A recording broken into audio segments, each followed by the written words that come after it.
et on va tester, hop, et on descend, c'est bon. On a un sticky add to cart qui marche bien. Hello à toi, bienvenue dans cette nouvelle vidéo. J'espère que tu vas bien, j'espère que tu te portes bien parce qu'aujourd'hui, on va créer un sticky add to cart sur notre boutique Shopify. Ça marche sur tous les thèmes et on va voir ça tout de suite.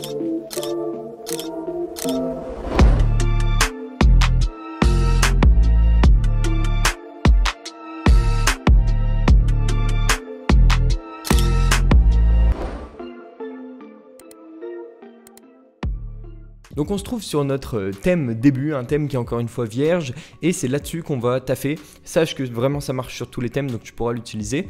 Si tu fais du CSS, si tu as déjà utilisé le CSS et ses propriétés, tu sais qu'il y a une position sticky. On peut faire une position sticky, c'est-à-dire qu'on peut dire à un élément, positionne-toi de manière sticky, et quand on va le rencontrer, on va l'embarquer. On va lui dire viens avec nous, reste avec nous le long de la page, et puis il reprendra sa place normale une fois qu'il re-rencontrera l'endroit auquel il était de base. Donc si on regarde un petit peu la position sticky, ça fait ça, c'est-à-dire qu'on va descendre et on va lui dire reste avec nous. C'est un peu le résultat qu'on veut. Cependant, la position sticky, elle a quelques limites, comme celle-ci, à savoir qu'elle est vraiment dépendante de son parent. C'est-à-dire que si tu donnes à un élément positionne-toi en sticky, comme cet élément-là, le A, il va s'arrêter à la fin de son parent, ici. Boum, tu vois? Et là, c'est pas ce qu'on veut, nous. Nous, on veut qu'il reste avec nous et que ce soit pas un autre élément qui vienne. Donc, c'est un peu les limites de la position sticky. Donc, maintenant qu'on a vu les limites de la position sticky, on voit qu'on va pas forcément s'en servir pour faire notre sticky add to cart, mais que toi, tu peux t'en servir par exemple si tu as envie que ton bloc d'image, c'est ce que j'ai fait sur le thème full stack, descende le long de ta description pour que ça puisse remplir tout l'espace vacant qui est juste ici. Donc, ça, c'est assez pratique. C'est-à-dire que toi, en mettant une position sticky là-dessus, on fera sûrement une vidéo à ce propos, tu peux faire en sorte que ton image descende avec toi jusqu'à la limite de son parent. Maintenant, nous, si on veut appliquer notre sticky add to cart, on est quand même là pour ça, on va devoir déjà d'une identifier notre bouton. C'est là-dessus, c'est sur le bouton ajouter au panier qu'on va vouloir ajouter notre sticky add to cart. Mais avant ça, on va avoir besoin d'une librairie qui s'appelle sticky.js et qui va nous permettre d'effectuer tout ce travail du coup de décrochage de son parent pour sortir du coup notre bouton add to cart quand on va le rencontrer de tous les éléments qui l'entourent. Donc du coup on va prendre une librairie que j'ai juste à droite, je vais l'emmener juste là et on va créer un nouvel asset. Cette librairie je te la donnerai dans la description de cette vidéo, tu auras juste à la prendre et à l'insérer comme je suis en train de le faire. Je vais créer un fichier vide et je vais l'appeler sticky.js. Ok. Donc là je vais coller tout ça dedans, on va la retrouver, elle est juste ici, sticky.js, je la colle. Et on a toute la librairie, tout ce code JavaScript qui est mis directement à l'intérieur. J'ai juste rajouté un truc, moi, c'est pour le faire fonctionner sur d'autres versions, parce que c'est pas la première fois que je crée un sticky add to cart. C'est juste quelque chose qui va nous permettre d'identifier, ce qu'on va mettre autour de notre bouton pour pouvoir le décrocher. Donc on reviendra dessus un petit peu plus tard. Maintenant qu'on a créé notre librairie, il faut absolument qu'on l'appelle, qu'on dise à notre site web qu'elle existe. Et pour ça, on va aller dans le fichier layout et theme.liquid. Et puis en dessous de l'appel du theme.js, parce que c'est du JS, c'est du JavaScript, on va appeler nous directement notre fichier sticky.js. Hop, donc on colle simplement la ligne, c'est ce que je viens de faire, et je vais appeler sticky.js. Donc là, on va aller regarder si on n'a pas une petite erreur en console, mais normalement, tout devrait passer. La console, elle s'affiche juste là-haut, et elle va nous dire « Salut Thomas, je crois que tu as un petit problème sur ton site. » Donc du coup, ça c'est plein d'erreurs qui sont liées au thème, mais là on voit que jQuery is not defined. Donc ça c'est hyper important, il va falloir que nous on définisse jQuery, je te mettrai également tous les liens à l'intérieur. Donc là on va lui dire jQuery, je sais qu'il y a des liens CDN, on appelle ça des liens qui sont hébergés en ligne, donc on va taper CDN link. jQuery CDN, get started, W3School, hop, et voilà, il nous donne notre lien jQuery. Donc là, on le met là, hop, on ferme tout ça. Ça aussi, on n'en a plus besoin. Et on l'embarque avec nous. On va le placer juste au-dessus parce que sticky.js l'utilise. Ok, on actualise. Et donc là, normalement, on ne devrait plus avoir cette erreur comme quoi jQuery n'est pas défini. Ok, c'est bon, on n'a plus l'erreur. Et donc tout le reste, ça c'est propre au thème. Donc on s'en fout. On va retourner sur notre console avec la partie éléments et on va voir du coup ce qu'on peut faire. Déjà, il y a un truc qu'il faut qu'on regarde, c'est que généralement sur l'intégralité de ton site, on a on a une propriété transform.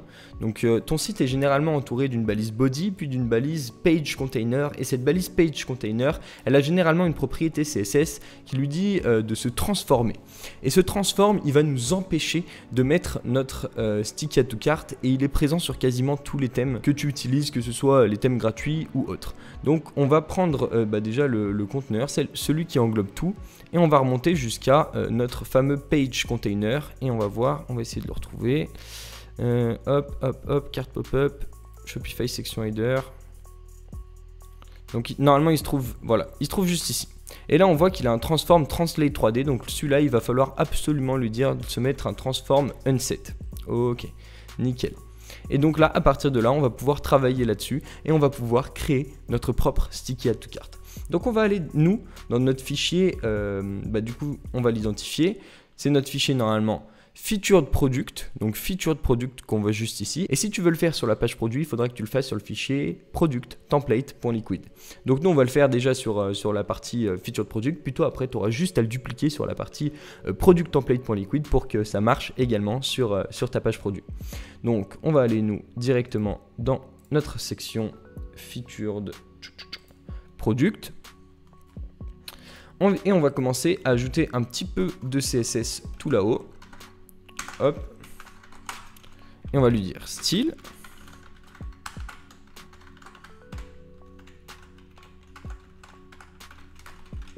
And style. Ok. Ici, on va lui dire du coup à notre page container qui est une div, page container, je crois qu'il y a un C majuscule. On va remonter. Hop. Main content, id, page container, donc majuscule AP, majuscule AC. Hop, on va lui dire du coup d'avoir un transform unset. Ok, on actualise et on va juste vérifier si le transform unset s'est bien appliqué au-dessus des modifications qui étaient existantes. Pour l'instant, rien de visuel, pour l'instant, rien de concret, mais je te conseille vraiment de rester jusqu'à la fin de cette vidéo parce que tu vas voir, on va faire un truc assez stylé. Donc, je me mets là, on va réidentifier toute notre page, on va remonter un petit peu, on va retrouver du coup directement notre page container, et c'est bon, on l'a retrouvé et on voit qu'il est bien un transform unset. Donc maintenant, ce qu'on va faire, c'est qu'on va ajouter un élément autour de notre bouton pour pas avoir à toucher directement au bouton. Donc, on va identifier nous submit direct, parce que c'est comme ça qu'on identifie un bouton qui envoie des données dans un formulaire, et on va trouver directement notre bouton add to cart. Ok. Product form, form submit, etc. Ce bouton, on va lui donner une classe, donc une div autour, qui aura une classe de ATC container. Si tu veux lui mettre une autre classe, il est hyper important que tu la modifies toi ici directement. Donc là, ATC sticks par exemple. Ok, ATC sticks. Hop, ATC sticks. Il faudra vraiment que tu la modifies et que ce soit la même là-dessus. Maintenant, ce bouton, on va prendre de la balise ouvrante à la balise fermante et on va mettre notre ATC sticks autour. Il faut absolument qu'on ferme notre balise juste ici, sinon ça ne marchera pas. Ok, une fois qu'on a créé notre bouton ATC sticks, on est presque prêt pour pouvoir lui ajouter ce qu'on appelle une position fixe. Une position fixe, je vais te montrer exactement à quoi ça ressemble. On va taper juste ici position fixed CSS. On va sûrement trouver un exemple directement. Ça va permettre à notre élément de rester fixe tout le temps, tout au long de la page. Et on va avoir besoin du coup de notre librairie sticky.js pour lui dire à partir de quel moment il va devenir fixe. Je vais te montrer tout ça. Donc maintenant, si on se met juste ici, celui-là, il a une position statique, c'est-à-dire qu'il ne bouge pas. Maintenant, si on descend un petit peu et qu'on arrive à la position fixed, on va voir ici que l'élément se place en bas. Alors, il n'y a pas de scroll, mais on pourra en ajouter en disant par exemple à notre body style height, je sais pas, 20, je sais pas, du coup 200 VH, donc 2 fois la taille de mon écran. J'actualise et là quand je vais descendre, on voit que notre position elle reste bien en bas. Et c'est exactement ce qu'on veut et ce qu'on va vouloir nous sur notre sticky add to cart, sauf que on veut pas qu'il soit en bas tout le temps parce qu'on va prendre le bouton en question. On va prendre le bouton qui est ici. Donc s'il est en bas tout le temps, en fait, il ne sera pas posé ici par défaut. Nous, on veut que quand on le rencontre, un petit peu comme le fonctionnement de la position sticky, eh bien, il puisse descendre avec nous. C'est-à-dire que quand on va le rencontrer, boum, on veut qu'il se mette en position fixe. Et c'est pour ça qu'on va avoir besoin de notre librairie du coup sticky.js qui est juste ici, parce que elle va permettre de savoir. En gros, le JavaScript, c'est un langage qui permet de récupérer des événements. Donc, elle va savoir quand on scrolle. Elle va dire, ok, tu scrolles, tu scrolles, tu scrolles, tu scrolles, tu scrolles. Et elle va savoir quand on atteint ce palier. Le palier qu'on a défini ici, qui est du coup ATC Sticks. Ok ? Et quand on va atteindre ATC Sticks, eh bien, elle va ajouter une classe en plus à notre ATC Sticks ici, en lui disant que maintenant elle est sticky. Et nous, on va pouvoir taffer sur la classe sticky en lui disant que toi, t'es fixe, mais quand t'es pas là, bah t'es pas fixe. Donc tu as ta position de base. Bon, assez parlé, on va voir ça en pratique. En gros, ce qu'on peut faire, c'est dire directement à notre bouton, ici, affiche-toi en position fixe. Ok, là, il a complètement disparu. On ne sait pas où il est. Maintenant, il faut lui donner des propriétés comme bottom 0. Et là, il va se retrouver juste ici. Ok, on peut lui dire aussi left 0. Comme ça, il se mettra de l'autre côté. Et là, on a notre bouton qui est bien sticky, ok? Sauf que il est plus présent ici et il est sticky tout le long. Donc nous, comme je t'ai dit, on veut qu'il soit ici par défaut et que quand on descend et qu'on le rencontre, boum, il passe en position fixe. Donc si on avait mis juste du HTML et du CSS, on aurait exactement ce résultat-là. Et c'est pas ça qu'on veut, parce qu'on veut, comme je t'ai dit, qu'il reste posé là-haut. Donc maintenant, si on réactualise et qu'on voit du coup le fonctionnement standard de la librairie, on va voir qu'il se passe un petit truc en plus. Donc là, si on se met ici et qu'on regarde là-dessus, là, sticky wrapper, ok, on va descendre, boum. Il y a un truc en plus, c'est qu'il y a une classe isSticky qui vient de se poser dessus, boum, isSticky. Et on voit qu'il reste avec nous. Ok, nickel. Ok. Donc ça, c'est vraiment stylé, c'est-à-dire que juste en créant notre classe qui va se mettre autour et en reliant cette librairie juste ici, eh bien on arrive à avoir quelque chose d'assez sympa pour le moment. Pour le moment, parce que maintenant, il va falloir lui ajouter un petit peu de CSS, éviter ce petit espace qui va se mettre juste ici, mais on a un très bon début déjà de sticky add to cart. Et on voit que ce qui se passe, eh bien c'est juste que quand on le rencontre, on a une classe isSticky qui vient se mettre en plus. Donc là, nous, maintenant qu'on sait qu'il y a un élément en plus qui vient se mettre ici, c'est-à-dire une partie isSticky qui se met là, eh bien on va pouvoir ajouter du style seulement quand isSticky est présent. Et donc on va se mettre sur ATC Sticks et là on va pouvoir commencer à lui ajouter du style. À savoir que du coup déjà on aimerait bien l'avoir en bas. Donc on va lui dire bottom 0. Mais il y a top 0 qui prend le dessus. Donc on va pouvoir dire top unset. Ici. Unset. Et donc il va pouvoir se mettre en bas. Ensuite on peut lui dire left 0. Comme ça il se colle directement à gauche. Ok. Et là on va pouvoir lui dire aussi width 100%. Comme ça, il prendra toute la taille de l'écran. Et après, nous, si on veut bouger, si on veut que notre bouton soit plus petit, on pourra dire à notre bouton width 50%. Ok, comme ça, il sera un petit peu plus petit. Et puis là, si on veut qu'il soit complètement centré, on peut lui mettre, comme d'habitude, un petit display flex, justify content center, et comme ça, il sera centré. Et ici, maintenant, vu qu'on voit qu'il y a un fond, je ne vais pas le bouger, parce que maintenant, si on le bouge, il va tout recalculer et il va nous enlever nos modifications. Sachant que là, on fait des prévisualisations. Si on bouge, si on les perd, eh bien, on perd tout.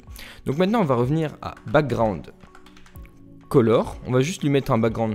En fait, on peut juste mettre background, on va lui mettre un background white, comme ça on va retrouver tout ça. Ensuite, on peut lui mettre un border top ou un box shadow, comme ça on aura une petite ombre, box shadow, à 1px, 1px, black par exemple. Black. Hop, et là on ajoute un petit peu de portée et on voit ça. Maintenant on voit qu'il y a un petit peu de marge qui se crée juste ici et c'est à cause du bouton. Donc il va falloir la virer directement sur le bouton, on peut lui dire du coup margin 0. Et cette marge, on va pouvoir l'ajouter ici en mettant un padding directement à l'intérieur de 1 pixel par exemple, et puis après on pourra le modifier. Hop, voilà. Et donc là, on a un sticky add to cart qui est vraiment pas dégueu, donc on va utiliser tout ça. Ça, c'est déjà des composants qui étaient présents, donc nous on va les laisser et seulement ajouter sur la classe ATC Sticks à l'intérieur de isSticky. Comme ça aura de l'effet que quand isSticky est présent.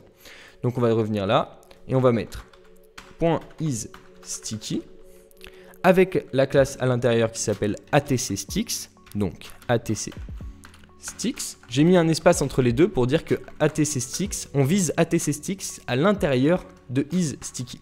Et on va pouvoir mettre toutes nos modifications ici. Ensuite, on va pouvoir appliquer aussi des modifications sur le bouton qui est à l'intérieur de isSticky. Il n'y en a qu'un seul, donc ce sera notre bouton Add to Cart qui sera visé. Donc bouton n'est pas une classe, donc on l'espace et on met juste ça. Ensuite, on va pouvoir juste prendre notre bouton et voir les modifications qu'on a appliquées sur notre bouton, à savoir un width 50% et un margin à 0. On colle, on enregistre et on peut actualiser. C'est parti. Ok, c'est bon, ça vient de se reload et on va pouvoir tester notre sticky Add to Cart. On descend. Boum. Ok, un petit bug, trop cool. On a un petit bug, donc on va tester ça directement. On va se mettre sur notre inspecteur. Et qu'est-ce qu'il y a? C'est qu'on voit que le width n'est pas appliqué, width 100%. Donc là, on va se mettre en important et on va le remettre ici. Ok, c'est nickel. Donc là, maintenant, on peut se remettre sur isSticky et on voit qu'il a une height de 913 pixels. Ok, on revient ici. Top 0 pixels. Ça, on peut le virer. Ok, c'est à cause du top. Pourtant, je lui avais dit top unset. Donc on va se remettre dessus et on voit que top unset est barré. Donc c'est sûr que là, si je lui dis mets-toi tout en bas et tout en haut, et bien il va s'étaler sur toute la durée. Donc là, je mets des important, comme ça, on n'aura plus de problème et ça passera dessus à chaque fois. Ok, et là on a notre sticky qui marche bien. Donc je vais reprendre toutes les modifications qu'on a fait, je vais les recopier ici. En fait, c'est juste deux important en plus. Important, c'est une propriété CSS à utiliser le moins possible. Mais bon, là, on était un petit peu obligé de le faire, donc on le fait. Donc on teste, on réactualise, et puis on va voir ce que ça donne. Mais normalement, ça devrait être bon. Tu trouveras vraiment toutes les ressources juste en bas de cette vidéo. Et on va tester, hop, et on descend, c'est bon. On a un sticky Add to Cart qui marche bien. Donc maintenant, toi, si tu veux afficher ton sticky Add to Cart en haut par défaut, eh bien, tu auras juste à virer le bottom 0 et il s'affichera tout en haut. Si tu veux l'afficher en haut, puis en bas sur mobile, il faudra que tu mettes une media query. Si tu veux changer la couleur du fond, si tu veux mettre un dégradé par exemple, si tu veux changer la taille du bouton, eh bien, c'est plein de notions qui sont principalement du CSS. Il y a aussi un peu de liquid si tu veux ajouter un petit peu plus de fonctionnalités comme le titre de ton produit et que ça change à chaque fois sur ta page produit. Et toutes ces notions, c'est ce que je vais t'apprendre dans ma formation complète Convertify qui va te permettre de créer des boutiques uniques sur Shopify et paramétrer à peu près tout ce que tu veux. Tu trouveras plus d'informations sur cette formation sur le lien qui se trouve juste ici et on se revoit dans une prochaine vidéo. J'espère que celle-ci t'a plu et à très bientôt.